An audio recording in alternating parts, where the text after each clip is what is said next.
The fourth wall.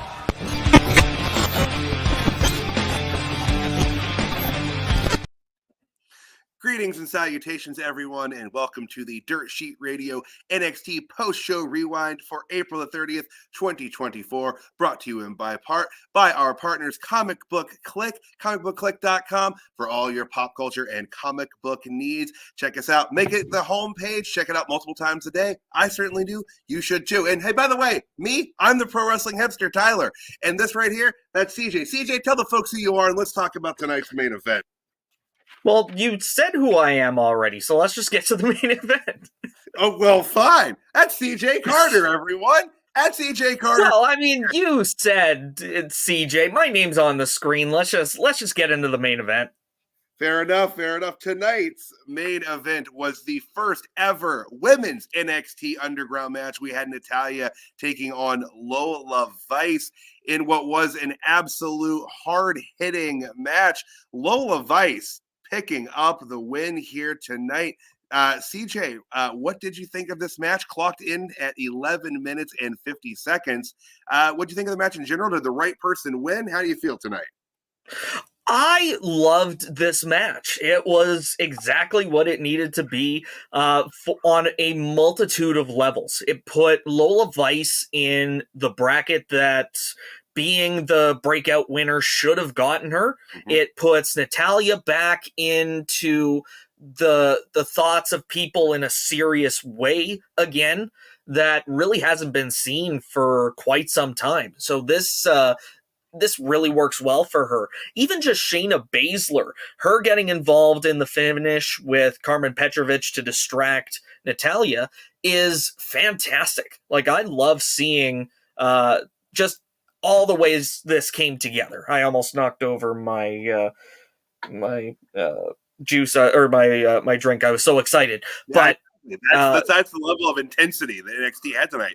I mean, speaking of intensity, I mean, Lola Vice's intensity tonight was just absolutely unchartable. Like, she really, I think she picked up a lot from this match, and I think like you were saying, like, this is what she should have been doing. This is how she should have been presented coming out of that breakout tournament. But yeah, just absolutely incredible. And the finish, the way that it happened with her just raining elbows onto Natalya and that the referee had to stop the match. That is the kind of finish that you want out of someone who is as amazing at, Brazilian Jiu-Jitsu? Mm-hmm. Mm-hmm. As amazing as she is, that's the kind of intensity that we should have been seeing. That's the same kind of intensity that I saw in like NXT Matt Riddle when he was doing Fight Pit. Like, that puts a smile on my face when I think of the black and gold days. So I love this direction for Lola Vice, and I hope it really works for her. Yeah, I agree. I agree completely. So that being said, on the main event, anything else on that? Did you want to go ahead and talk about the closing angle, or do you want to do that at the end of the show? I don't really know No, let's get it out of the way now. Let's rip the Band-Aid off. All right. I just... Chelsea Green is going to challenge for the NXT Women's Championship next week, and I don't know how I feel about this, because I've never really been big fan of Chelsea Green. Her character is great, and she plays it well, but I don't know, something doesn't resonate with me. Samantha Irvin, her amazing personalized entrances, the one that I couldn't stand and actually take my headphones off every time she does it is Chelsea Green. Chelsea Green! Like, it suits her, absolutely, but and trust me, I hate talking about a fellow Canadian like this, but she doesn't resonate with me. If she ends up pulling a Natalya and turning her career around in her NXT return, then so be it. Kevin Dunn over here. Okay, hold on. So you're the one who said that they couldn't. Because if you recall, weeks and weeks and weeks ago, upper management spoke down and stopped Samantha from doing the personalized entrance for Chelsea Green. And I wondered, and in the backlash on the internet was seemingly unanimous. Rarely have I seen wrestling fans so unified in something. But it turns out, no, we have the outlier. It's CJ. You finally mastered turning the right way to face my camera. Dude, it for was the dumb sake block. of Chelsea Green, that's what it was. Yeah, it was. That was all for Chelsea Green. Like, I don't know. Like, I'm in turmoil. Like, I'm my stomach is already in knots. I'm going to be frantic all week. My birthday is tomorrow, and this happy birthday, almost birthday. Thank you. Then this is what Shawn Michaels does to me. He's going to pit Chelsea Green against Roxy. Like, I'm going to be worried all week. It's like, this is how Sensational Sherry felt when Shawn Michaels wrestled Rick Martel. This is how she felt. I'm so torn, and I'm hurt, and I'm scared. But we'll see what happens. But TJ, I didn't know that you felt so strongly about your fellow countryman Chelsea Green. I don't know. I don't know how to really explain it. I'm lost. I don't have the words. Well, damn. But nonetheless, next week, Tuesday Night Roxanne Perez will be defending her championship against Chelsea Green. So we'll see how that goes. But hey, let's has Tuesday Night Roxy. Tuesday Night Roxy. But we'll hop around to the top of the show tonight. This was, of course, NXT Spring Breakers Night 2. Okay, Boogaloo. You know what? If you got time to be leaving comments, you got time to be here. No, I get it. I know why you're not here. Shout out Matthew Malik. He is doing some amazing work for his MLB position, and where we miss you. Just come back next week. He's out there. He was in Lucha Underground. Covering legitimate sports. That's what he's doing right now. He's out there covering the ones that actually have points, folks. The ones that have points. So where wins and losses actually matter. They do. They should everywhere, but unfortunately that's not the world of professional wrestling. But yeah, Spring Breakers Night 2. Spring Breakers Night 2, Electric Boogaloo. Or Spring Breakers Night 2, Secret of the Ooze. It kind of depends on what your sequel. Me too, Matt. Me too, man. Or how old you are. Exactly. This is your references here. But hey, the show tonight opened with a quick highlight reel from last week's episode, and then straight into Trick Williams making his way to the ring, the new NXT champion. To cut the victorious babyface promo, which I've been looking forward to all week, and I thought he delivered here. It was good. I don't know if I can get behind. I don't know if I can get behind calling it the "whoop that era." That doesn't roll off the tongue all that well. But yeah, like it was a good promo. CJ, what'd you think of the episode? Absolutely. I thought it was exactly what we knew it was going to be. Trick Williams, his raucous reception, being able to actually be the NXT champion. And I wasn't expecting Lash Legend to come out and imply that shenanigans were afoot.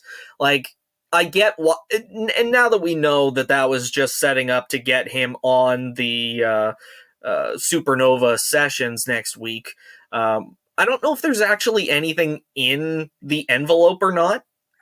Like, it feels like, well, it feels like they're gonna play out this romantic angle between Trick and Lash Legend. So I think it's entirely possible that it's literally just a MacGuffin to get them together and see where that takes them.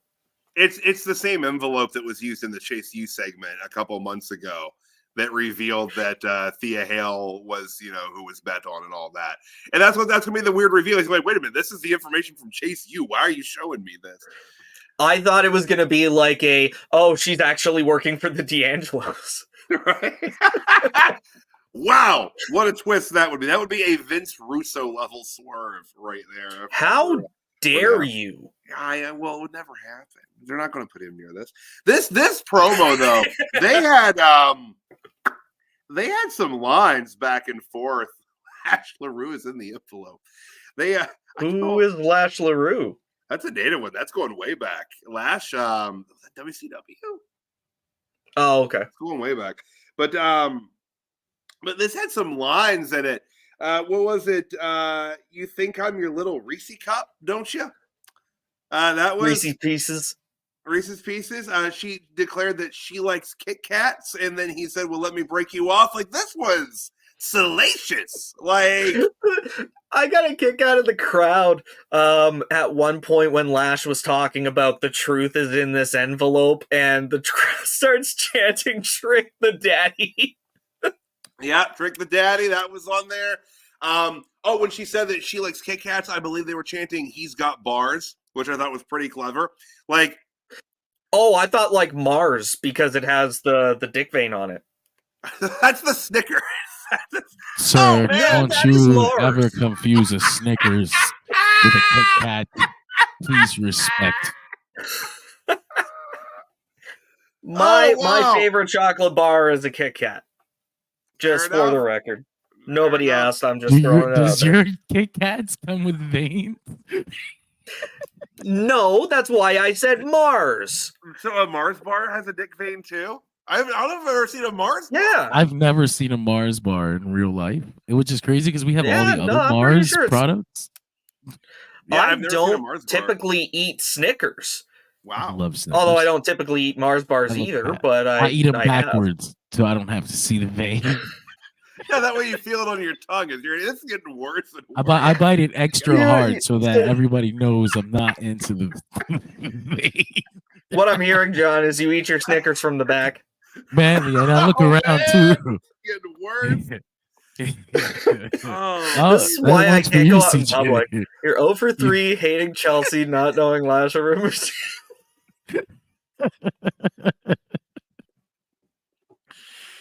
I say this a lot, but goddamn, I love doing this show. I've got an end table that is really the only thing keeping me from falling off my chair right now. I'm literally like supporting myself with my right arm. All right. So back into the show.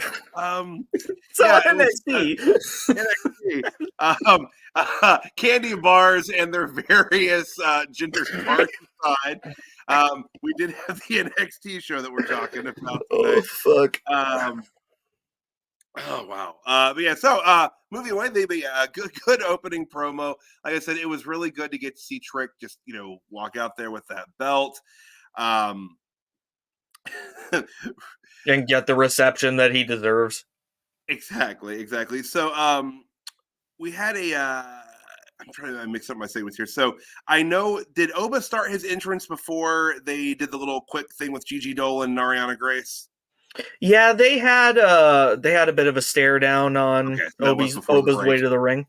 And so Oba was making his way to the ring, and he and Trick did have that stare down, which was fantastic. Great shot too, by the way. Like, gotta give the camera crew credit on that. Like, that is it's just scaled beautifully. It's very balanced, belt over the shoulder, belt around the waist, like very well done. And I'm sure setting up for things to come in the very, very near future. 1 second.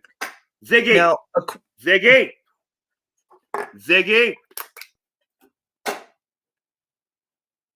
I had to throw something at a cat. I do apologize, everyone. Trying to stop a cat from peeing on something. This is live television, everybody. We've already gone so far off the rails. Why not throw shit at cats? So the question that I had for you on this moment, which excited you more? The prospect of Oba Femi versus Trick Williams or Oba Femi versus Ilya Dragunov?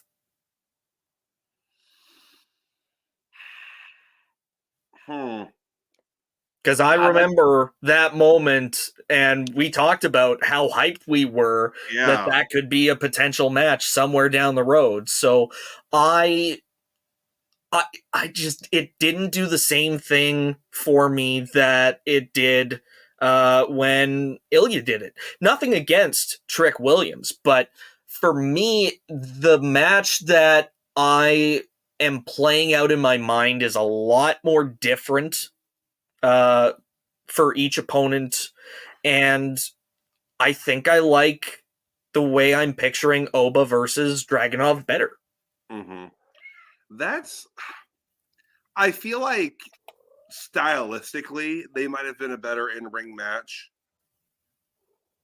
Who, Dragunov and Femi? Dragunov and Femi, than Femi and Trick. I think I don't know why I necessarily feel that way. I think it's because I think Dragunov's ground offense would match very well against Oba's power. Because then it could really be, the story of like, I'm working on a body part, you're chopping down a tree, as it would be at that point.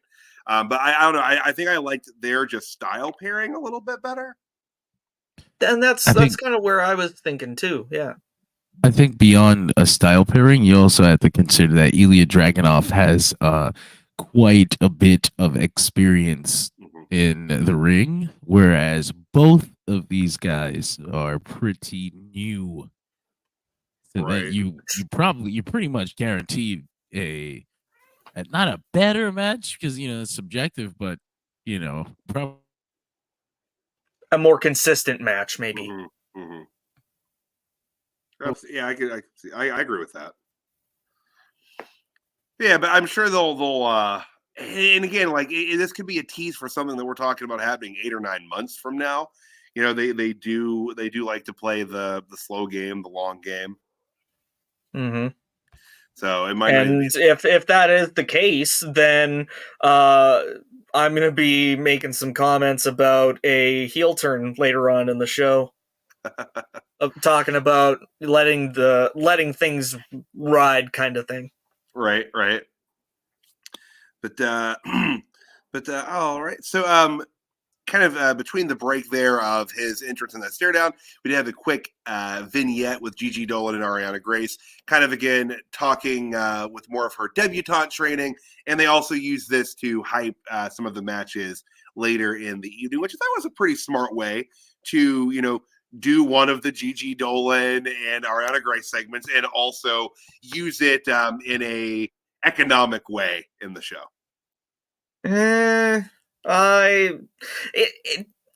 These moments are hit and miss for me. Like, it feels like sometimes they work and other times they don't, but no matter what, they're all in on them.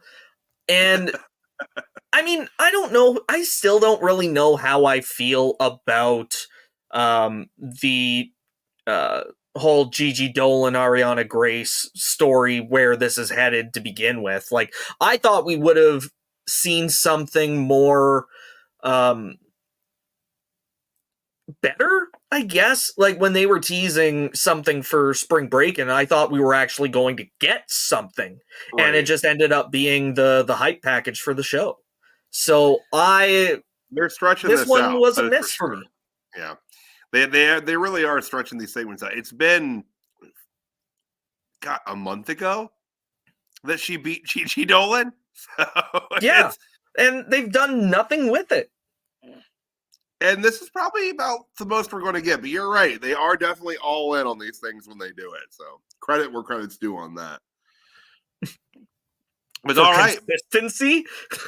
Hey, you know what? No, there is something to be said that, some praise should be given to at least putting your effort behind it and finishing the damn angle, even if it's not going well, even if it's not being super well received. I mean, yeah, if it's going super, super, super badly, like if it's absolute, like just like, the worst of the worst angle, sure. Like cut it. But like there have been so many angles. Maximum like, yeah. Well, there's been so many angles where it's like they don't pick up enough steam over the course of like just a couple weeks and they cut it off. And that looks bad too. So it's like, I got to give them credit, even if it's not, great. They're doing it. And again, it does feel like they stretched it out for quite some time, but we'll see. So next week, maybe we'll get some more training. Cause again, it is very cartoonish. Like the kind of the joke structure for these things. It's stuff that like my 7-year-old will think is funny. Like that's that kind of humor, which is fun. Cartoonish humor has its place. Nothing wrong with it. It's always been there. So a little something for everybody. I'm 31 years old and I still love immature humor. I'm not ashamed to admit it. Yeah. And I mean, and that's one of the things she likes about wrestling is that like she thinks it's funny. Like she likes the physical humor aspect. Like I need to show that girl the Stooges. And by that I mean the Three Stooges, not Patterson and Briscoe. Just so we're being clear. Just yeah, that's a very good distinction to make. Yeah. So we'll get into tonight's opening match. Was Femi defending his North American Championship against the Viking Raider Ivar. Femi picks up the win here and retains the championship in 11 minutes. Hell of an opening match. A lot of big power moves. Big meaty men slapping meat. There was a meat chant during the match. Great match. Ivar, I'm assuming he took the lead here, but big guy, knows how to move, knows how to pace a large man style match, and this was a great opener. Oh yeah, like it's really an indication of how good Ivar is as a single star, and it's showcasing how far Femi has really come in his ability. This was a phenomenal representation for bigger wrestlers. Like Ivar feels like in a Vince McMahon WWE would never have gotten to the top because of his size, and Vince probably thought he was fat. And guys like Ivar and Eric, guys like Samoa Joe, big guys that can move fast and hit hard, they do well. And Femi is, we've talked about his trajectory multiple times, and he's always come out on the positive end. But yes, I caught this part of the caption. I was so surprised to see Wesley come back, because he was in some really rough shape the last time we saw him, which was only 4 months ago. Yeah. So the fact that he's feeling good enough to jump from the barrier to the steps and land perfectly without any sort of grimace or sense of pain is great. Yeah, that was a huge surprise, huge shock to see him back so soon. Because again, it looked just absolutely debilitating and possibly career-ending. We still, did we ever get any clear word on what exactly the injury was? Not that I recall. Because even in that promo, I don't think he said, because I don't even think he said what the timetable was. No, he just mentioned the amount of pain he was in, and he was using braces to help himself stand there. So yeah, it's great to see him back so quickly. So no idea what was going on. Be interested to see if they say. But hey, if you're gonna be private about this, that's perfectly fine too. But yeah, it was a huge shock. The audience, I think, didn't know what to do for a good 15 to 30 seconds, because they're like, it was a subdued pop, I think, because it was such a surprise. Well, and even the like when his music hit, it took me a couple seconds to be like, okay, wait a minute, I know that music, but it's not clicking. Oh my god, it's Wes Lee. Mm-hmm. And that might be that same sort of reaction if there were fans not looking at the screen. But I'm excited for Wes Lee to come back and get back into the North American title picture or the NXT Championship title picture if that's where he ends up going. But I'm looking forward to seeing it. Yeah, absolutely. It's going to be it's going to be good. Going to be good. All right. So from the Lee Femi angle there, we moved backstage as Thea Hale was making her way towards the entrance, and this took us right into Thea Hale with an absurd number of people at ringside with her, taking on Jacy Jayne with just one. Which, man, this really feels disbalanced. It's usually the heel that has a small army of people with them. But Thea Hale out there with virtually the entirety of Chase U and her good friend who would absolutely never do anything to wrong her, Fallon Henley. So Jacy Jayne and Thea Hale had pretty good match here. Yeah, Jacy Jayne got rocked at some point. It's looking like her nose was it that simultaneous headbutt? Jacy tweeted that. Oh, I needed to be reminded of that. Thank you, Jacy Jayne. You are a saint, Jacy. You are a saint. I don't care what those people at Chase you say. You're a good gal. But no, this was an incredible match. Both women looked incredible for this. Even Jacy getting the pinfall loss, or the submission loss, because she had the Kirifuda locked in. Kimura. Yeah, and Kimura, sorry. He even did like the tongue out Lesnar thing. I tried to get a good screen grab of that, and I couldn't get one in time before the show started. But yeah, it was a good finish too. And I mean, the turn at the end with Fallon Henley attacking Thea Hale, I think I know where she's coming from, because I mean, she mentions later on in the show when she storms out of the building that she's going to start focusing on herself. And I think she's going to wind up coming to the conclusion that I took a kick to the face for you and she's not going to get anything in return. So I think, if she does decide to go after the North American Championship, that would make sense. But more on that later. But right. I don't know how I feel about the turn itself, because I mean, she had good momentum that I think was just squandered. She just wasn't able to capitalize on the swell that she got after the Iron Survivor match.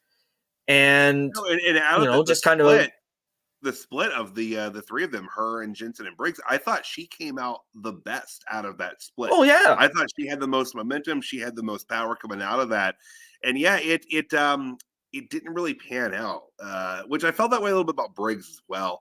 But yeah, this was a kind of, I mean, I'm not gonna say an out of nowhere heel turn. They did kind of telegraph this a little bit last week with some of her actions, but I don't know. I see her as a career babyface, to be honest. Like, I just think that's kind of her lane. But hey, I said the same thing about Roxy when they did the turn there, and I'm digging the heel work she's doing. So, I mean, prove me wrong, HBK, prove me wrong.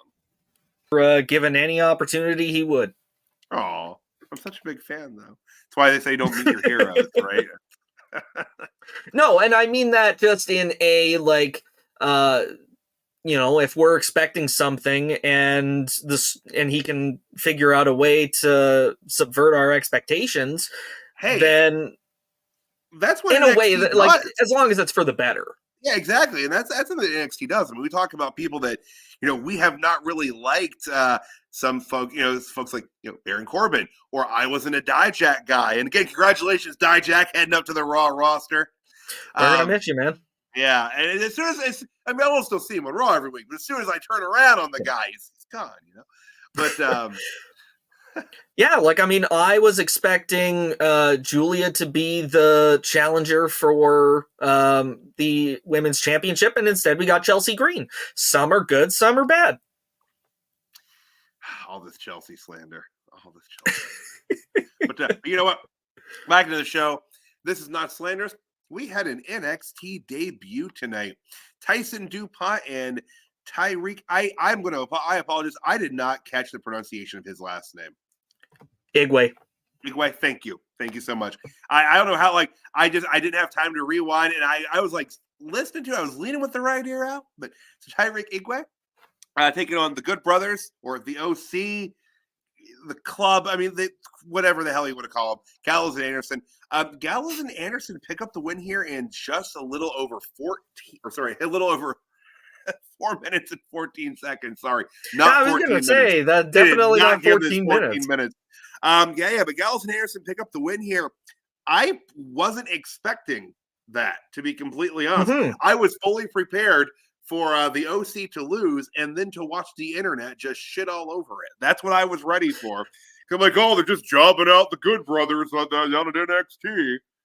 But that's not what happened. No. Well, and I don't think that that's necessarily what would happen. I think, if anything, the internet's going to be like, why the hell did they bring these two guys into their debut match and book them to lose? Especially the vignettes they were getting. It felt like they were hyping them up to be something special, and then they lose in 4 minutes to Gallows and Anderson. What... I was expecting, a quick roll up, something to catch Anderson off guard, and your winner of the new guys, and beat down from there, or retaliation next week. But do you think that maybe they'll do sort of a try again angle with this, where it's like, hey, you beat us, but you know what? We're training hard. We want another shot at you guys to prove that we're on your level, and kind of go from there. They did something similar with Cody Rhodes when he first came in way back when, and with they had his him work first program with Randy. Yeah, exactly. Where he's just getting his ass kicked every week, but he kept coming back and trying again. And it didn't quite get the swell behind him that they were hoping it would, but this is NXT, so that could certainly, I think, work for them. And it's easy, people respect the OC, but it's also easy for them to get booed. They're one of those teams that people will boo and root against because it's part of the show. They respect them that much, So, so I could see them running that kind of angle, but I was surprised that they lost their debut match. But they look great. They look like a good power team. I'd like to see them pretty agile too. Yeah, get them built up, put them in there. I wouldn't mind seeing work a program with AOP, just big guys just knocking the shit out of each other. I feel like another problem that I had with that Gigi Dolan Ariana Grace video package. Her hyping up the North American title match and using the full big meaty men slapping meat angle or line, sorry. And it just felt wrong. Don't take Big E's infamous quote and apply it for I get what they were going for, but at least let the man use his own line. Don't use it while he's out. Hey, they could have got permission. We don't know. We don't know who Big E's talking to. Well, that's true. I mean, maybe that's the sort of thing that he would just want everyone to use. Big E wants the Church of Meat to spread. Thanks. The Church of Meat to spread feels like they just opened a can of Spam. Oh man, this is great. We got this. I fucking love doing this. A Spam reference in 2024. What are we doing here? Crazy fact: my wife has never eaten Spam in her life.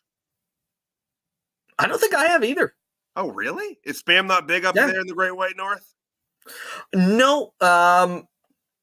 Well, I mean, I'm sure it is, but it just never was in my household growing up. So fair enough. Fair enough. According to William Regal, Tajiri is inexplicably frightened of Spam.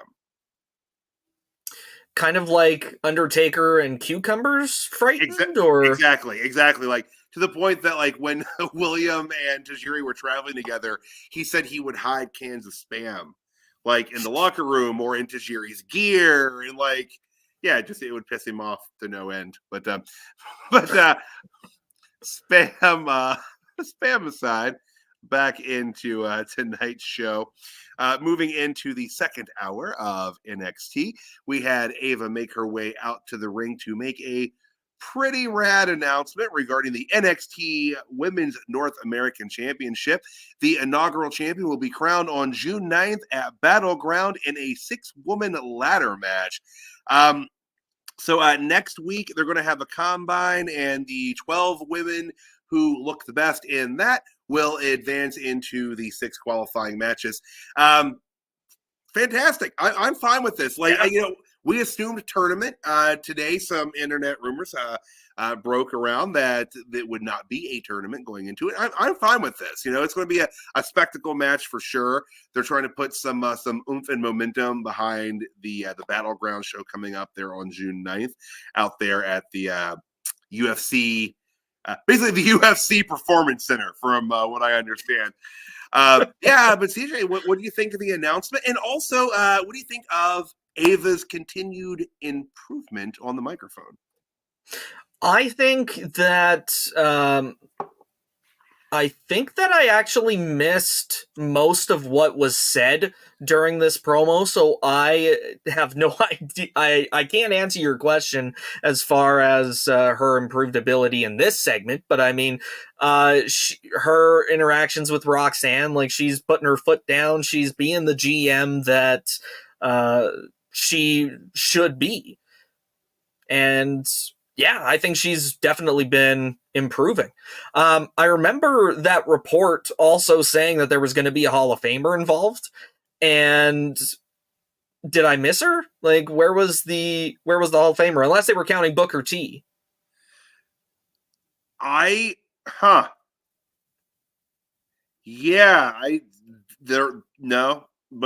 T was it then. I mean, Shawn was present at the show, I'm sure. But I actually completely forgot about that. But no,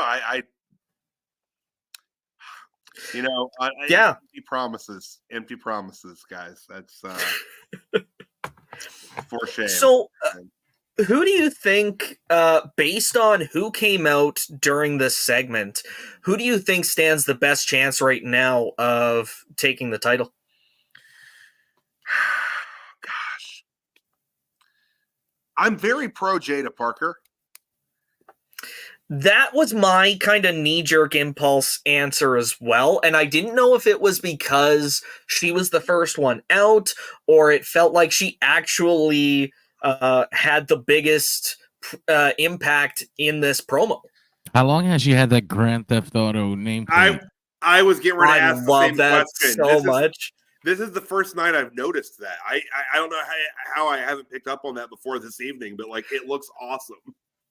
I looked in their entrance video, like their whatever plays on the screen during their entrance, and they have OTM in that GTA font. That's awesome. Rest in peace, Scripps. Yes, and that's another reason why I think it's a good chance that she's going to win it, is because they're going to have to give a little extra spice, a little extra mustard to OTM, because as reported today, Scripps is done after his contract is up. So like that, although like we've said this before, at least in, I think our opinion here on the show, and CJ, I don't want to speak for you, but I think that Jada really is the force in that group right now, and that losing Scripps probably isn't going to hurt them all that much. And yeah, that's pretty much my consensus too. It doesn't feel like Scripps was, and I say this with supreme respect. He just didn't feel like he fit that character. And I know we've talked about it in the past and his actual real life history.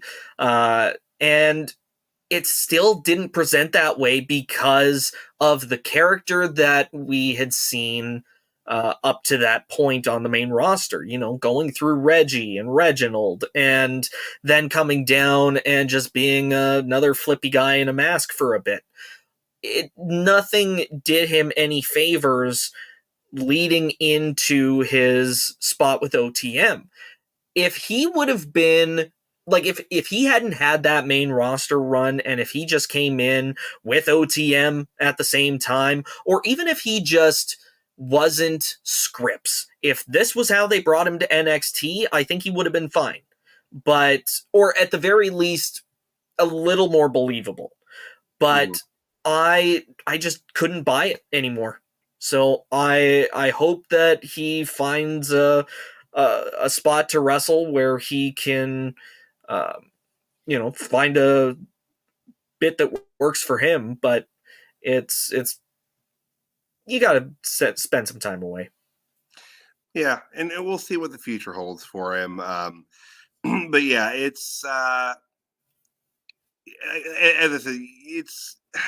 I like him. He's very talented, very acrobatic. Can do things that I couldn't even fathom.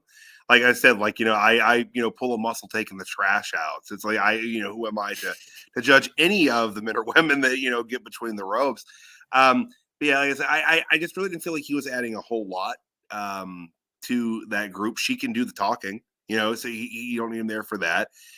She's got a lot more momentum behind her than I think he's had really since he's been at NXT, which is, again, it speaks volumes to her, how briefly she's been on NXT television and to pick up so much speed and so much momentum so quickly. But yeah, I think that she's the first one that comes to mind.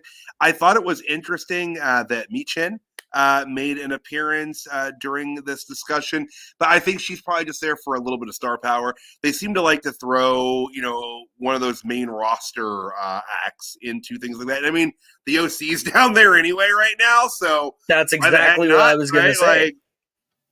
Why not? Like the women's title picture on the main roster seems pretty set, especially heading into Backlash. So if this gives Michin something to do, then I'm all for it. Yeah. Yeah, and it's I'm looking forward to it. We'll see what happens with the Combine next week.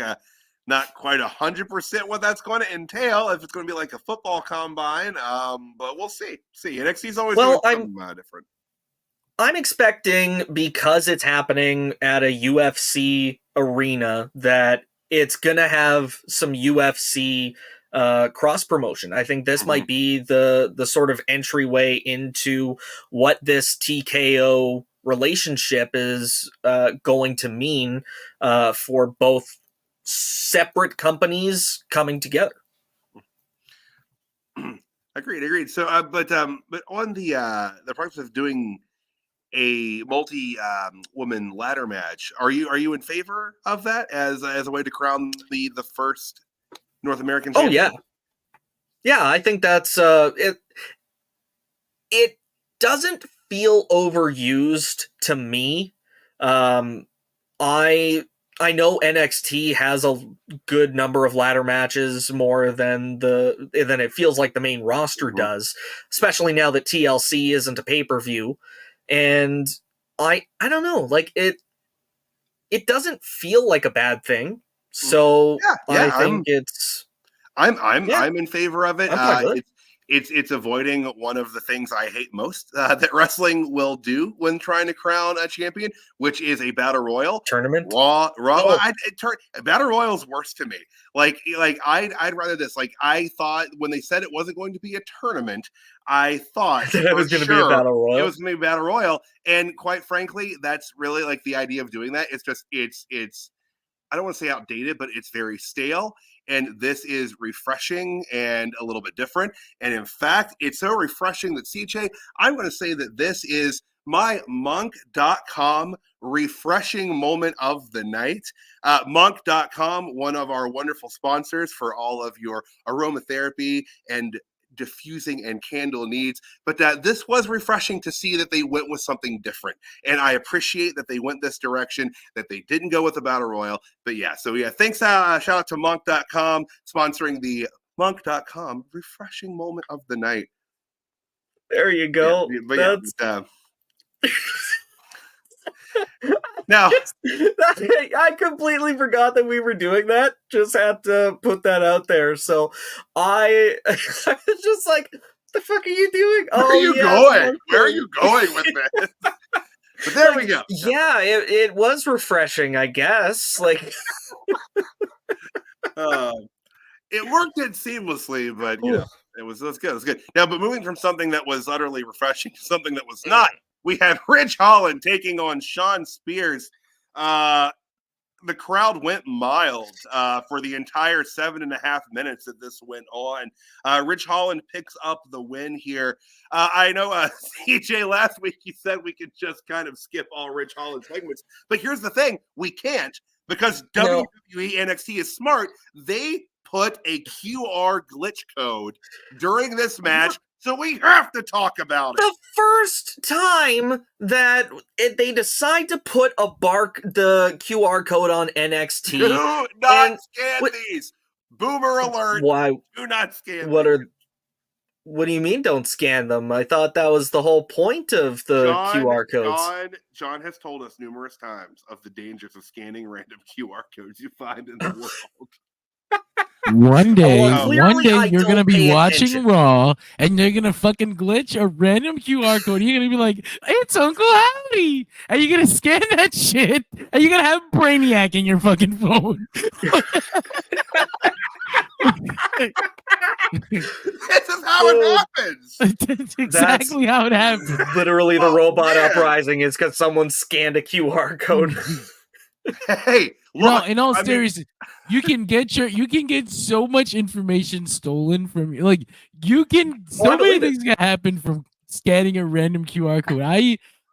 I am so against making people used to scanning random QR codes that show up on TV, especially pro wrestling fans. They can't fucking tell the difference. I was at a televised episode of SmackDown when they were teasing Bray Wyatt coming back, and they showed a barcode during a Karrion Kross promo, and I kid you not, the first thing I thought of when that happened was, oh man, I wish I could scan that barcode right now. Danger. Yeah. Oh, but I was live. I couldn't go back in time. You couldn't. There were risks that you weren't even considering at the time, CJ. Yeah, because otherwise I would have to maybe potentially record a Karrion Kross promo on my phone. Who wants that? No one wants or needs that in their life. But we're forced. Which is why I'm glad. We're cutting ahead a little bit here, but it's starting to boil up, and I just need to let a little bit out so that I can focus on some other shit. Thank you for putting Paul Ellering on the mic in the promo before the match. Thank you for not actually subjecting me to the gall on the mic that is Karrion Kross. I very much appreciate having Paul Ellering do Paul Ellering things on a Tuesday night. I genuinely appreciate that. Yeah. Agreed. But Shawn Spears, I blacked out for a second there. What happened? Okay. It's all right. I don't know.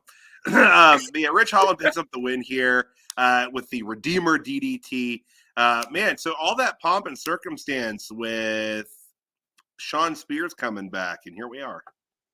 I still don't know what the point of Ridge Holland getting the win here is. Like, I need to know what they're doing with him. Like, this isn't a good slow burn. This is a get it off my television right the fuck yesterday. And I hate that Shawn Spears is getting caught up in this. It's not doing anything for him either. So let him move on to something that is going to be worth his time. I agree, and I'm not a Shawn Spears guy. Like, and again, but part of it's like no one should be burdened with a program with Rich Holland, but they're committed to it though, man. Like that's the thing. Like that's the one positive thing I will say, because I always try to say something positive about even stuff that I'm not, super hot on. They're committed to it. They're committed to the angle, and we're going to get a conclusion to it. But yeah, I just wanted to hurry up and finish, and then just let them move on and do something else, figure something else out for both of them. I don't know what that is, but it's got to be up from here. If I can't support a Canadian in Chelsea Green, you bet your ass I'm going to support a Canadian in Shawn Spears. Fair enough. See, that's where we differ. I'll support Chelsea where you support Shawn, and that's what the balance is here. Yeah. And only on Tuesday nights can you find it that well balanced. And even though it is a Tuesday night and he's not on this roster, I know that Matthew is watching out there, and I just want to say that Rey Mysterio is a deadbeat father. I was literally just about to be like, he's probably cursing Rey Mysterio right now for being the deadbeat dad that he is. Yep, absolutely. Without question. But after that match, we had a backstage segment that CJ alluded to earlier. Roxanne Perez throwing a fit to Eva about not getting drafted. I suppose that she forgot that champions were not eligible for the draft. Even after Ava told her, and she's still like, well, I still should have been drafted. No, like, it's the rules, lady. Come on. Like, literally, like, you were told the reason. Just accept it and move on. But she didn't. And she ends up storming out. And we found out later that she did have a match in the works that will be taking place next week against Chelsea Green. And so moving on. Thanks for the reminder. Right. Backstage, we also had Ivar, Josh Briggs hanging out back there, talking about their continued pursuit of Oba Femi's North American Championship, and they were approached by Wesley. So Wesley must be cleared.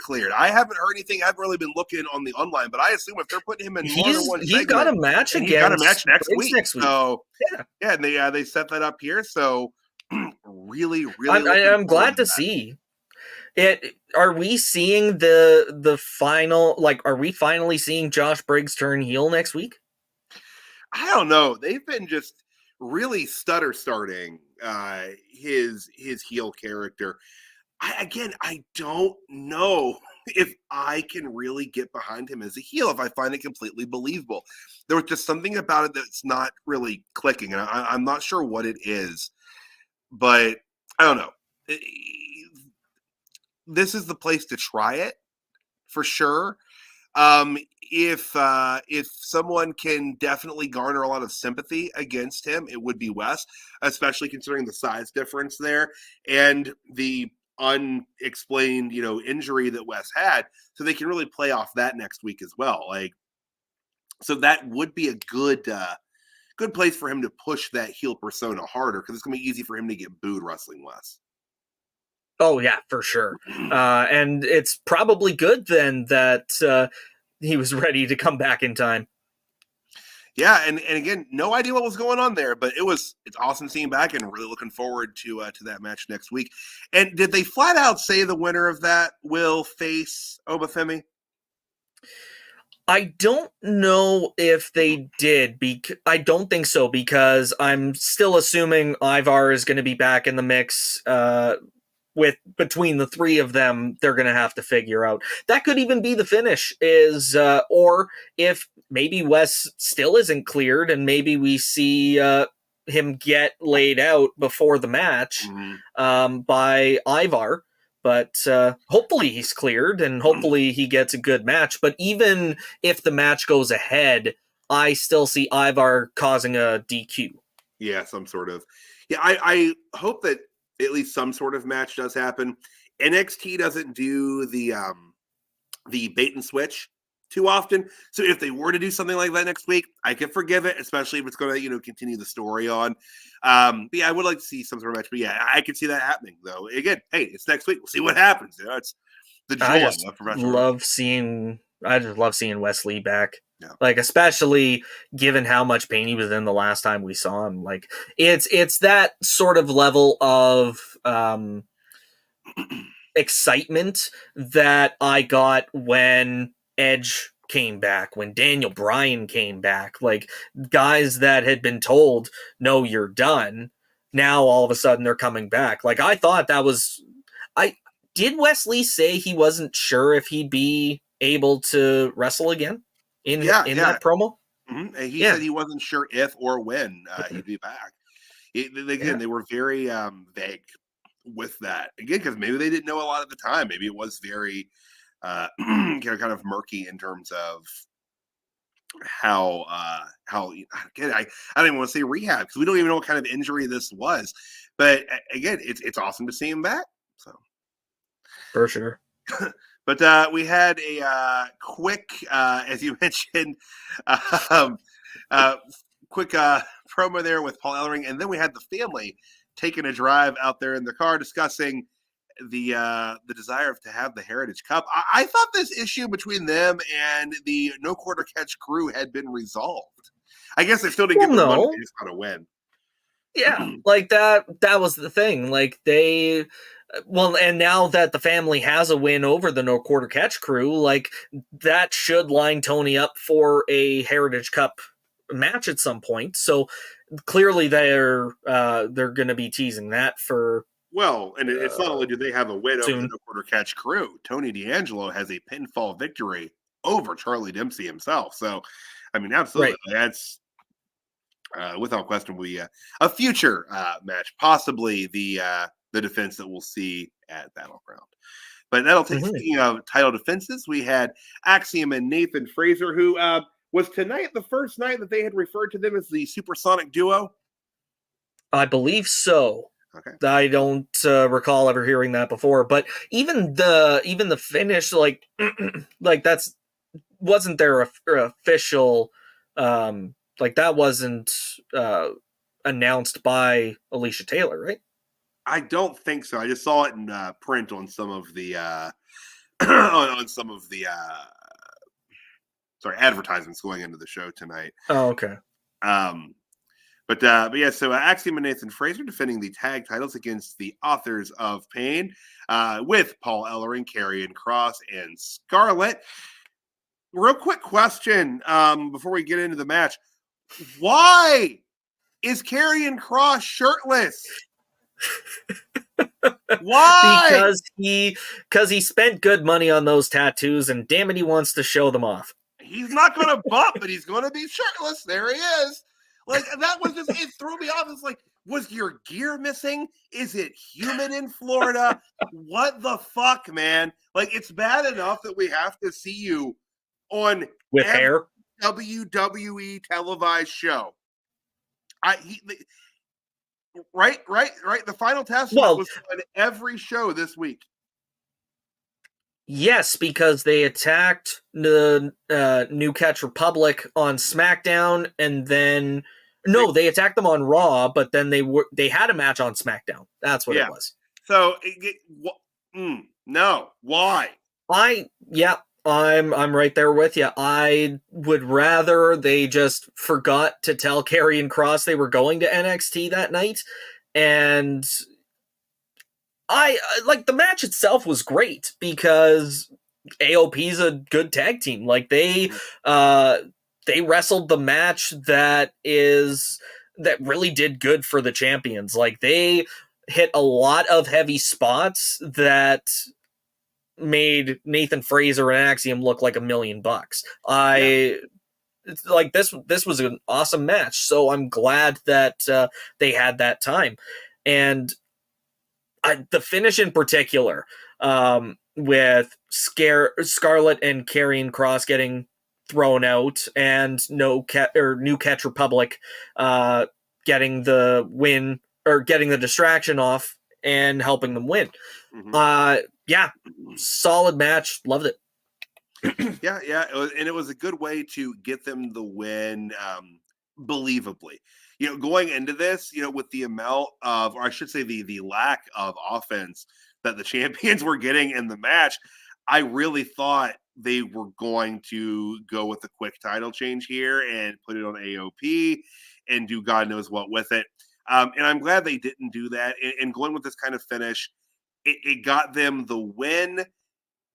I don't want to say in a cheap way, but in a believable way, and at least like they hang on to the titles and AOP can move on to Raw, and I'm still gonna have to see them all the time. But like at least they didn't. I mean, I also watch Raw, so I get where you're coming from. I don't want to have to watch them on like my night off.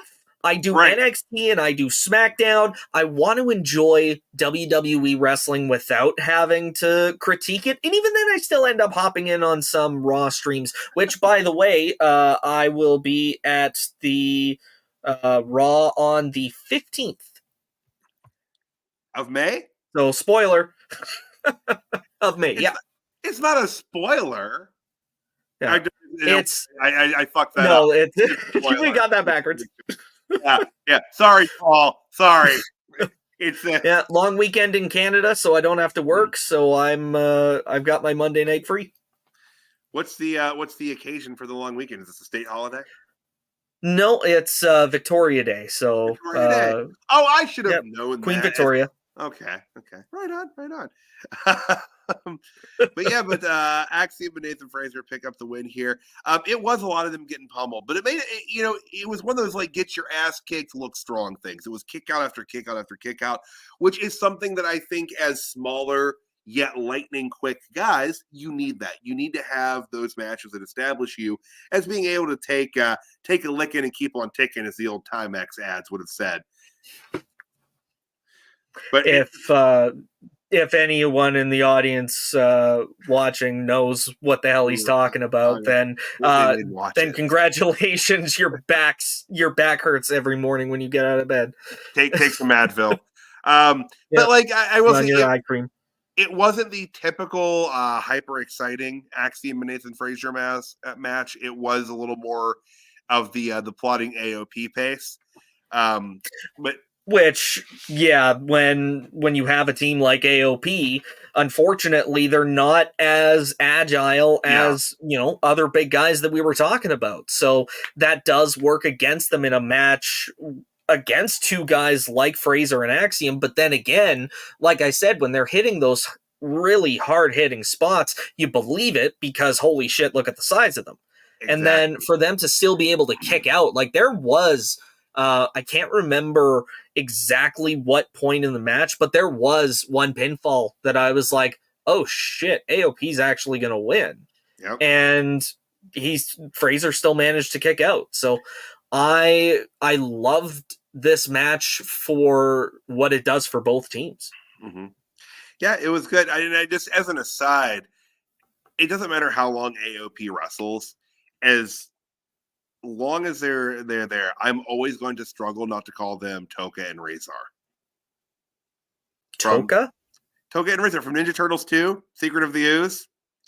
Okay, so I know when we were talking about it earlier, I've seen it, but it's been a long time. Like I think I might have actually been 10, 11 since the last time I saw that one. Fair enough. Yeah, it was the mutants that Shredder made, because for whatever reason they didn't use Bebop and Rocksteady in that movie. But every time I the WrestleMania reference. But every time I see their name, that's what I think of. I'm probably not the only one. I'm sure there are other folks out there that feel the same way. But again, just good. I don't want to say like great defense for them because they kind of squeaked by with the win, but I'm just happy with that. I want to see them keep those belts for a while. I look forward to the future tag defenses that they will have down there at NXT. Absolutely. But all right. So backstage segment we had poor Thea Hale just basically asking the question I was asking online this evening. Why does this keep happening to her? The poor woman cannot keep a friend. Everybody just turns on her. It's like she's Sting. It's just very unfortunate. And this might be the first time that anyone's ever compared Thea Hale to Sting. But throw that picture back up from the trainer's room. Look at Wendy Chu looking over her shoulder. Hopefully she's coming back. Maybe if they've been doing teases well enough, maybe that's Wendy Chu looking over her shoulder, being a friend. That NXT Scooper dude kind of got it wrong twice tonight, right? Because he got the Hall of Fame in the women's segment thing wrong, and the Mike Rome thing wrong. Oh, so it's 3 times because he also reported an injured NXT superstar coming back, and it'd be Wendy Chu, but it ended up being Wes Lee. I didn't send you guys that. Okay, but to be fair, that one outright. Well, and that one probably would have been put out as a as a fake out, so that's what you get. Wesley return would hit. Yeah. No, I didn't actually hear the Wendy Chu one. I figured that was a bit spoilery to send. That kind of ruins the surprise. I don't like surprise ruining spoilers. You know what I mean? This is months out, because you can still convince yourself that it's not going to happen. Right. But there was Chase you stay away from Ridge Holland. I know you guys just got yourselves out of a major problem. You don't want the heat that Ridge Holland's going to bring down on that university. You already escaped scandal once this year. You don't want to have to deal with this. Ridge Holland went for to bump Andre Chase's hand, and I went, careful, he's going to break your knuckles. Yep. Just absent-minded, oh no. Oh, shoot, yeah. Andre Chase is going to be out for 6 weeks, it's looking like. You almost had me. You got too dreaded too quickly. So I'm like, there's no way you have any push notifications set up to your phone like an Andre Chase medical watch. No chance. Unless it was a direct text from Andre Chase himself, which if I knew Andre Chase personally, that would be something that would have been brought up and discussed already on this show. But no, as far as I know, Andre Chase is fine. But running from that segment to the next outside, we were outside the arena. Oh, I'm sorry. Wait, did I skip it around? Nope, here? That's what I had next to. All right, excellent. We had the Metaphor and Lash Legend again with the mystery envelope. Seeing that next week. I'm trying to look at the addresses on there. I don't know what that says. I see Lash Legend's name, and I see something photography in the return address. Yeah, I think that's Maury Povich. Hey, if they get Maury Povich on NXT next week, I will pop like a son of a bitch. Let me tell you, I'm a big Maury fan. So they used to get Jerry Springer on. Yeah, rest in peace, Jerry. Rest in peace. But no, I remember spending a good number of sick days home from school and swapping on Maury Povich. Good times. It was a different time. It was a simpler time. It was. But they said that next week that it was a refreshing time. Refreshing, which is my monk moment of the night. There we go. DSR 10%, 10% off. Do it, guys. But yeah, they announced that they will next week be hosting a Supernova Sessions, and they will reveal what is in the envelope. You know what? Maybe it's the alleged pictures that Ric Flair had of Miss Elizabeth back from his match with Randy Savage at WrestleMania. Oh gosh, that's a wild story though. What was he? Did he take the pictures himself through the locker room wall? Just quietly wooing, like, through a hole. Like, You could have just settled that whole feud by calling the police. right? This is illegal. This is illegal. You expect logic in my wrestling storylines? Absolutely not. How dare you? We should have called the cops on Ric Flair a long time ago. Yeah. I'm sure many people have. Not enough. But they will have that segment next week. And then to finish the trifecta of backstage segments, we had Idris and Malik hanging out, and Brindley Reese brought them some cats. Did she say she was like gonna take the cats back, like to the pet store for a refund? She asked if she should return them, but those are full-grown cats, which means they weren't by the pet store, which would make me assume that they are shelter animals. Which no, Brindley, you can't return them. No, well, I mean you can, but you shouldn't adopt cats if you were just intending on, only having them for a small period of time. Pet ownership is a responsibility and a privilege, not a right. Agreed fully. Don't be an asshole.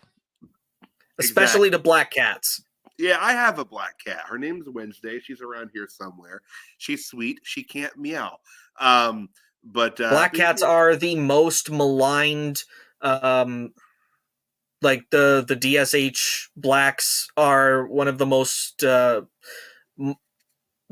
likely cat to be targeted for assault by people. Racism strikes again. God damn it. This could be solved if Cody got cats. That would be my god. I hate that fucking reference. Like I don't. I get it very tongue in cheek. Clearly, I get it, but you know that. Does anybody actually remember where that came from anymore? Do you know? Does anyone know? It was his. Promo. If I remember correctly, it was his promo where he was talking about his beautiful black wife or something like that. It might have been. I was wondering if it was during the Anthony Agogo program where Cody was defending his country and he was talking about. Oh yes, that's it. Because I remember seeing the Cody with the hat on his head. Jesus. Yeah. No, I remember that now. That's right. So bad. And there's the blueprint lesson that WWE needs to follow to make sure that Cody does not suffer this. Don't let him book. Just give him his script. Send him on his way. Don't let him hatch the Codyverse out there. That's not. He needs a little structure, guys. He needs a little structure. Nothing wrong with that. No, absolutely not. But I assumed that they wrote this segment because they knew they were going to have those cats on hand, because they knew that they were going to have to cheer up Natalya after her loss tonight. So I think they had those cats for that reason. Those were Natalya's consolatory kitties, emotional support cats. Yeah, that she's been given, and now they can join her veritable army of felines that she has in Tampa. I try not to think about it because I know that, if she's invading the US with her cat army, that given her dual citizenship, it makes sense that Canada would be next. So I'm just as wary as you are. Yeah, be on the lookout for Natty's cat army. That's if she starts calling her fans that or something, then I want money from Natty Neidhart. You don't want to be part of Natty's pussy group? How about Natty's pussy coalition?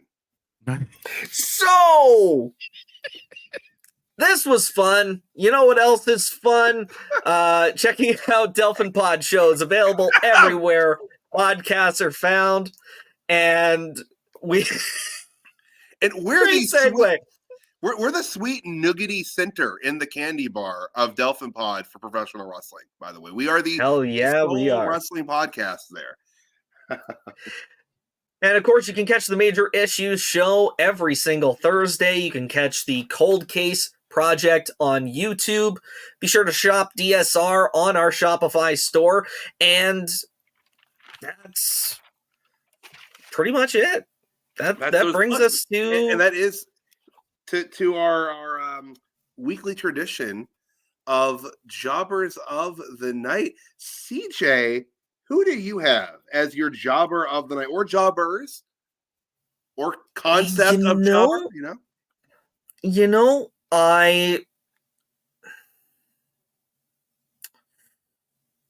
I think I have to go with Dupont and Igwe.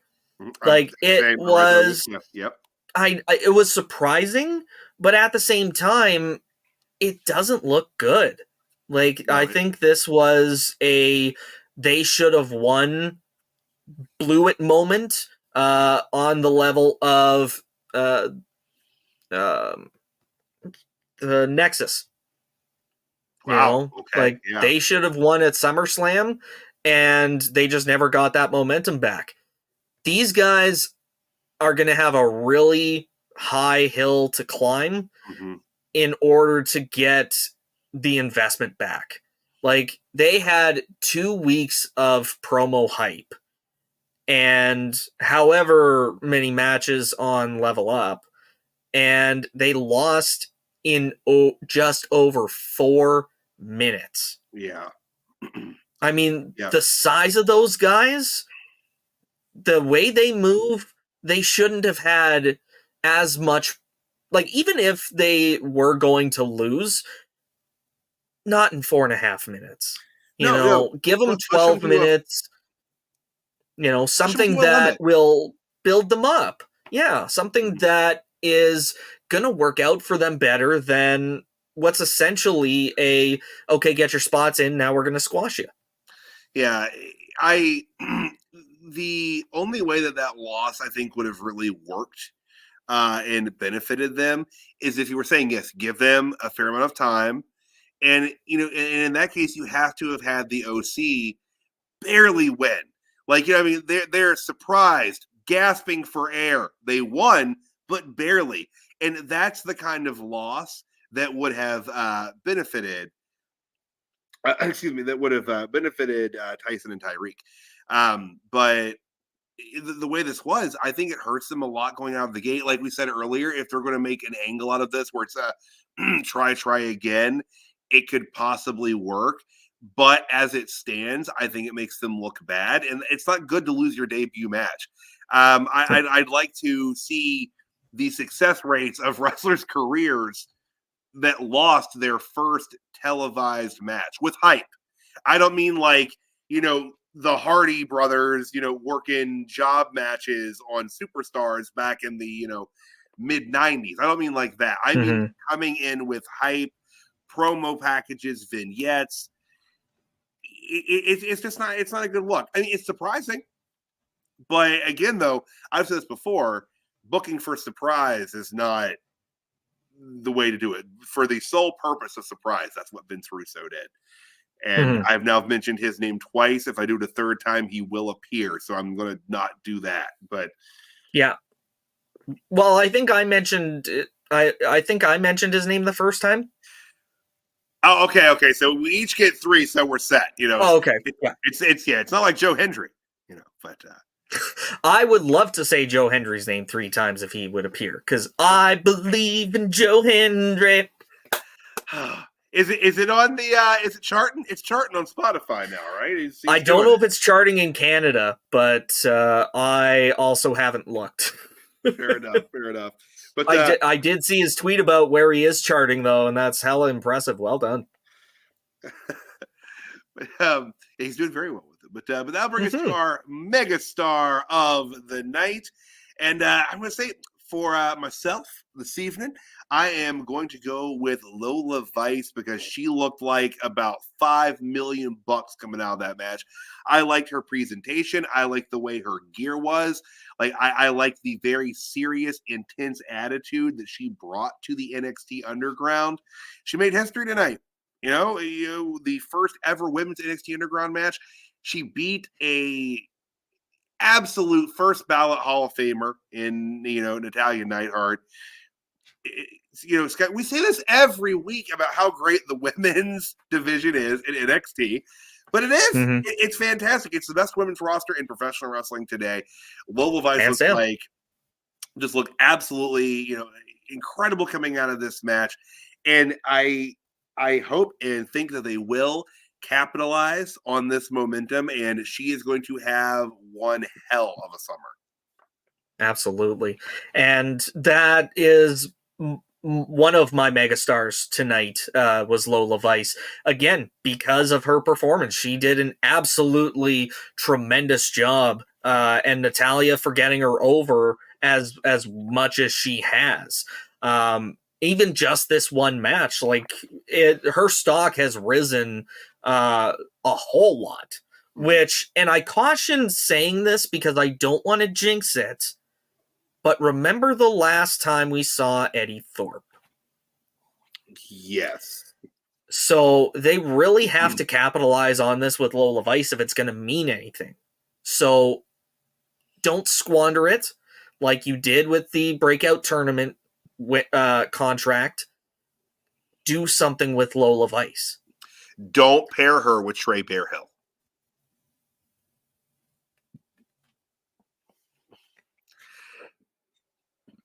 I mean, that's good advice in general. But that's what happened. My second megastar of the night is Wes Lee. He, speaking of someone that looks like $5 million, he's a sight for sore eyes, and he is someone that I see them just strapping a rocket on because he's going to have all the momentum in the world. Yeah, that was one that, and I'm sure Shawn is breathing a sigh of relief in general. The NXT did not get rated of talent in the way that I think a lot of us were fearing could happen. And again, maybe part of what insulated them from that is the CW deal. The NXT has to be taken seriously and treated at least as like brand 2.5. So it's, I'm glad, and I'm sure that Shawn is thrilled to have Wes Lee back on the active roster as well. Absolutely. Losing Ilya Dragunov, that's a pretty big hit. And again, his time came to an end. I get that. The bird's got to fly away from the nest. I understand.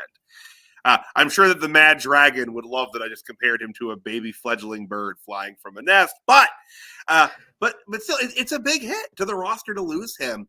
Same thing with Blair Davenport and Valkyria. Like, these are losses, and it's good to have a major star power force come back in Wes Lee tonight. Absolutely. And it's just to touch on the point of the NXT stars leaving the nest, and it's like with the amount that we've seen main roster stars coming back down to NXT just on a whim, it's like seeing the Creeds show up last week. Like, I don't foresee a permanent absence. Like, they'll still poke their head in every now and then just to say, hey, but it's the lifeblood that NXT produces. And it's really what resonates so much with the fans because they're able to build that relationship now for longer, get to everything that becomes of them after they leave the performance center. And it's great long-term storytelling integrated into your development system. And it doesn't just endear endear the wrestler to the fans. It endears the fans to the wrestler.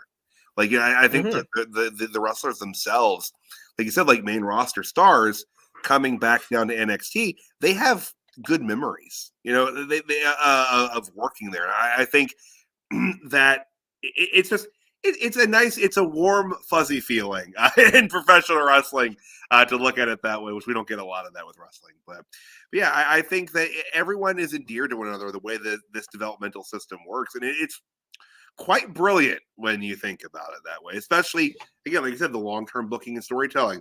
They very regularly on the main roster call back to NXT feuds and storylines. Now more than ever. They didn't do it quite as much under the last regime, but now, like, it's a very normal thing to talk about. So, yeah, and it's fantastic that all this positive change was inspired by CM Punk. And it's one way to spin it. That is a hot take. And you know what, folks? With that, we will say it's been a great night of NXT and discussion. We appreciate it. CJ, tell the good folks on the back of that hot take where they can find you next. I wouldn't give your home address based off of that, but tell them where they can see you next, man. I'm going to be this Friday on SmackDown covering the Dirt Sheet Radio Rewind, and I'll be recapping Backlash as well. In the meantime, hit me up on Twitter at CJCarter22. Heck yeah. And I am Tyler, the Pro Wrestling Hipster. See me every week here with CJ and usually Matthew.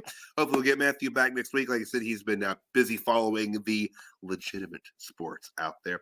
And you can also see me here on Monday nights breaking down Raw with Caesar and us. And kind of a rotating chair there for the third guy, but to always have a good time no matter who's with us.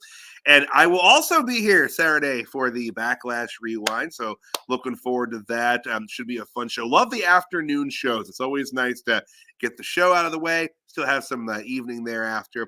And hey, if you want to find me where I'm doing stuff, the Pro Wrestling Hipster over on Facebook. That's where you're going to find most of the content and memes and stuff that I like to pump out. But yeah, that's where you'll see me next this Saturday. But hey, to all the folks out there that watch us live every week. Oh, before we go, quick reminder. We're here, well, not me and CJ, but Dirt Sheet Radio is here live every single night of the weeknight. Monday nights, Tuesday nights, Wednesday nights, Thursday nights, Friday nights, and for PLEs over the weekends. So just tune in every night, and we appreciate you. And we do appreciate shooting in live, watching us on the replays and in demand. And hey, we don't have a show without you. So thank you guys for tuning in very much. We will see you all next week. Have a wonderful night, everybody. Whoop that trick. Whoop that era.